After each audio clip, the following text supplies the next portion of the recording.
Se acaba.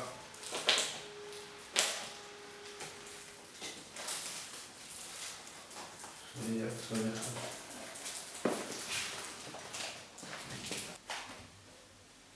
Hola, muy buenas y bienvenidos a Banda Aparte. Soy Raquel Agea y junto con mis compañeros Ramón Martínez e Israel Vivar vamos a analizar la película Tarnation, un documental de 2004. Es la ópera prima de Jonathan Cohen y en su año estuvo seleccionado y nominado a varios premios.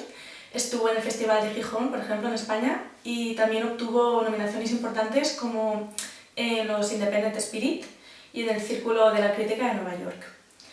Pues bien, esta película es un documental un tanto experimental y muy intimista, ya que Jonathan se retrata a sí mismo, a su madre y a sus abuelos a través de los diferentes archivos domésticos visuales que tenía, tanto fotografías como vídeos en digital, en Super 8. Y es muy interesante cómo a través de todo este material que acaba utilizando y de manera cronológica, acaba reflejando los traumas de su familia que él acaba heredando, pues temas como la enfermedad mental, las drogas, los abusos. También es un poco una búsqueda de la propia identidad, de la ausencia de un ejemplo paterno. Y pues el primer tema que quería abordar con vosotros es la manera, básicamente, en la que está hecha, ya que aunque de primeras puede parecer un ejercicio un tanto narcisista, al final creo que acaba apelando también a la necesidad del espectador, esa necesidad voyerista intrínseca en el cine, que es pues entrar en una vida ajena y conocerla. Es evidente, como dice Raquel, que nos encontramos ante una película muy personal.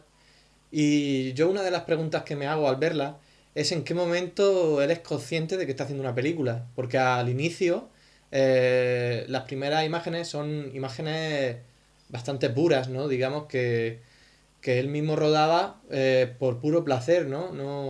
No creo que en su mente tuviera la idea de querer hacer un largometraje para mostrárselo al mundo.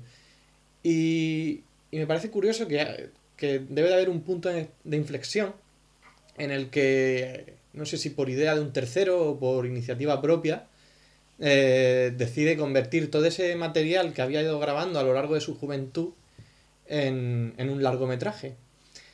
Gracias a un artículo que me proporcionó la misma Raquel de la revista Lumière, una revista muy interesante, eh, pude saber el motivo, ¿no? de este cineasta mmm, por el cual se decidió a grabar películas.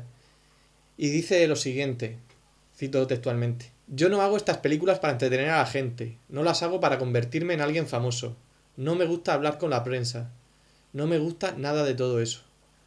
Hago películas para mí mismo, para poder evaluar la medida de empatía de la gente. Es como un barómetro de empatía.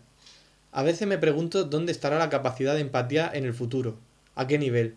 Así que mi idea, al hacer estas películas, es, por decirlo de alguna manera: hey mundo, ¿todavía sientes? ¿Existe alguna empatía entre la gente? ¿Nos hemos vuelto todos unos putos cínicos? Y está claro que no está buscando la aprobación de la gente cuando hace estas películas. O sea que un cine bastante personal y bastante introspectivo, por así decirlo. Eh, lo que también me parece curioso es que, a pesar de eso, de ser una película muy personal, una película que va sobre su propia vida, siempre habla en tercera persona del mismo. Bueno, la película de esta semana es una película, como ya ha dicho Ramón, muy intimista. Yo no puedo responder a la pregunta en qué momento decidió el director hacer la película. Me aventuro a hacer una serie de conjeturas.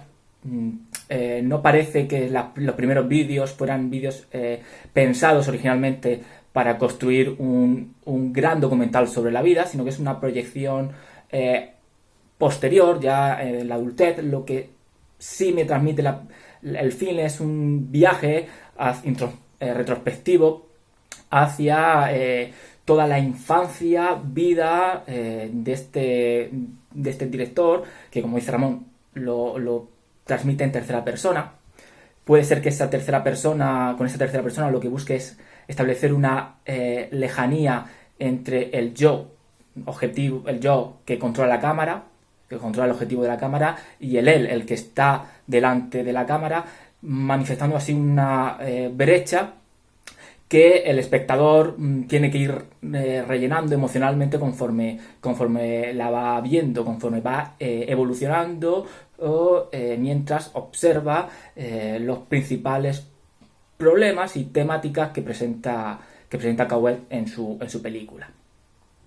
Respecto al tema de cómo nació la película, yo tampoco puedo responder exactamente, pero entiendo que viendo todo lo que vemos en la película, la cámara y grabar constantemente se convirtió en una necesidad para Jonathan y una forma de escape de todos esos traumas que él había vivido y que seguían persiguiéndole.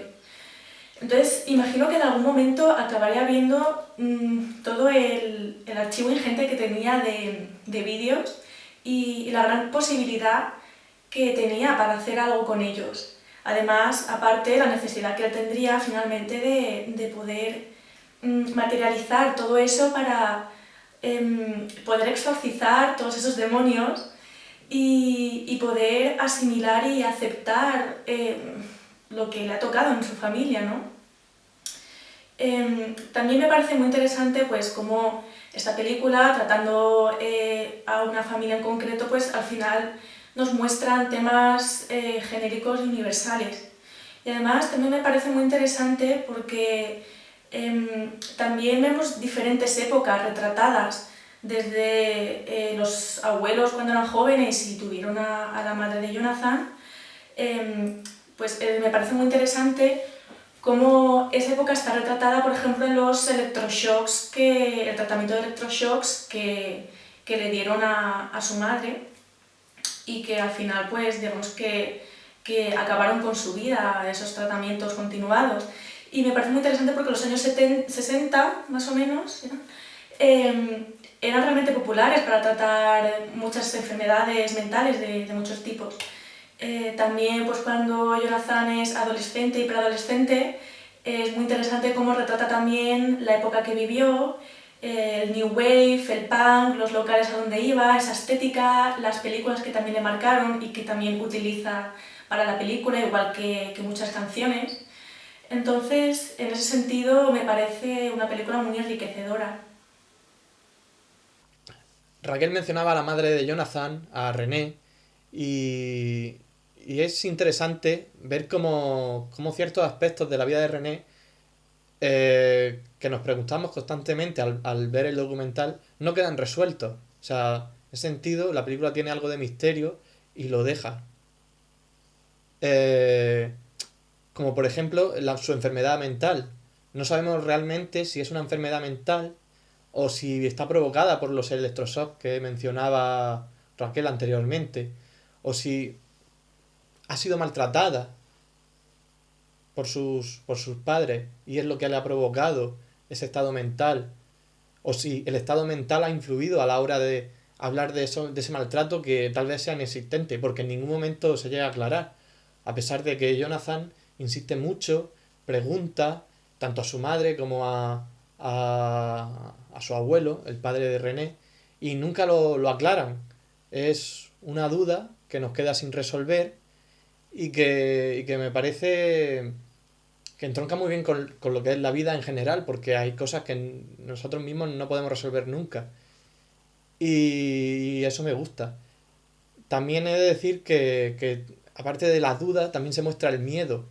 El miedo a que esa enfermedad, en el caso de no ser algo provocado, de ser algo que fuera dentro de su madre, Jonathan también la puede heredar. O sea, muestra esa preocupación que también me parece muy interesante, la verdad. La enfermedad, en verdad, es uno de los temas centrales que presenta la película. Nunca se termina de aclarar si es esquizofrenia o si en realidad es un proceso que la actividad paterna de los padres de René, la madre del director, continuamente desde los años 60 la llevan sometiendo a esos electroshocks, causan finalmente una rotura de su propia fragilidad mental, derivando a estos problemas de enfermedad, o en realidad sí que existe o está presente desde su nacimiento. Y creo que también es una pregunta que ¿qué tipo de enfermedad ya tienes en realidad lo menos relevante? Lo importante, ¿verdad?, es qué es la enfermedad o cómo ésta opera en las relaciones que viven los personajes. Viven el director, su madre y los abuelos del director. Y en este caso la enfermedad es su identidad. Es lo que los configura como familia, al fin y al cabo, una familia no normativa. Pues ella estuvo encerrada en centros psiquiátricos y en hospitales desde que él tenía aproximadamente 4 años.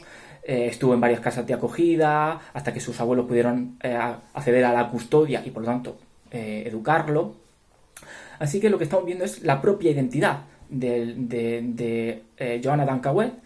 ¿Cuál es y cómo se configura? Y se configura en torno a la idea de enfermedad, a la idea del problema mental, que acaba afectándole, y lo vemos al final de la película, en su momento de confesiones ante la cámara, de una manera ya desnuda, aunque considero que es una escena programada, narrada en una estructura guionizada, en la que él admite sentir miedo por tener o haber heredado esas enfermedades posiblemente mentales.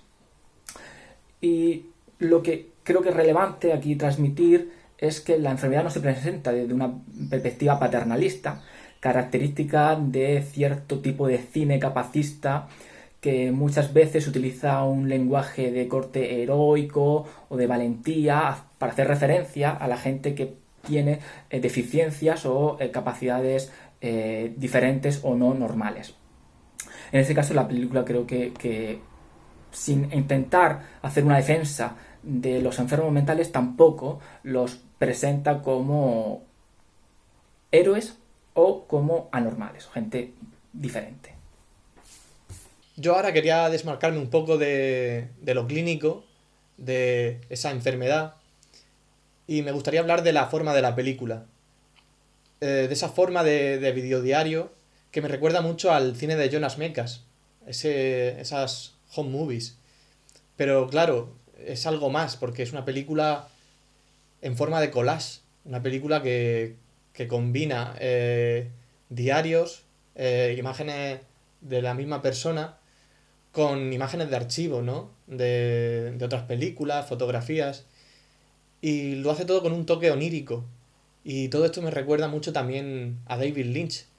De hecho, en la película se menciona Blue Velvet, una de las obras maestras de David Lynch.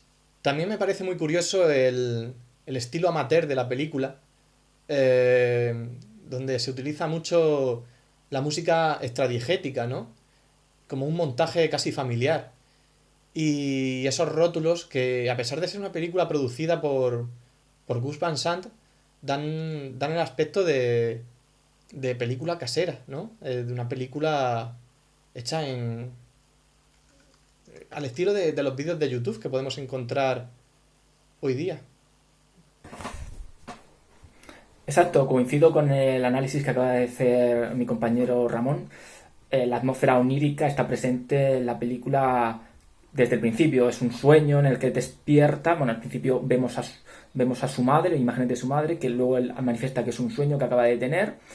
Y está muy enfocado, creo, a la proyección que tiene de las drogas. Él admite en un momento que las drogas que consumió cuando tenía 13 años le impidieron concentrarse y que establecieron una atmósfera de sueño, de toda la vida que era como un sueño, en el que no sabía diferenciar lo real de lo irreal o cómo operar en ese nuevo mundo. No queda claro si fue un proceso temporal del que se recuperó o toda su vida quedó con ese trauma psicodélico producido por las drogas.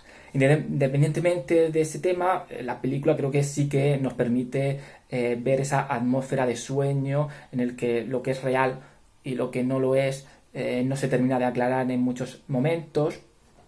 La idea de collage, la idea de que las imágenes, los sonidos y la narración que vemos en pantalla a veces coinciden pero otras veces no, también suman esta idea de sueño extrañamente emocional que a veces te agarra y te transmite un dolor profundo, pero otras veces incluso te hace reír.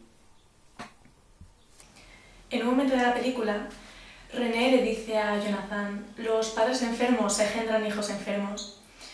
Y todo lo que sucede en cualquier familia, dentro de ella, cualquier cosa, mala, buena, al final forma parte de tu vida y acaba marcándote. Jonathan utilizó el cine para poder asimilar todo lo que le había pasado en su pasado y poder continuar con su presente. Por ello, el cine es salvación.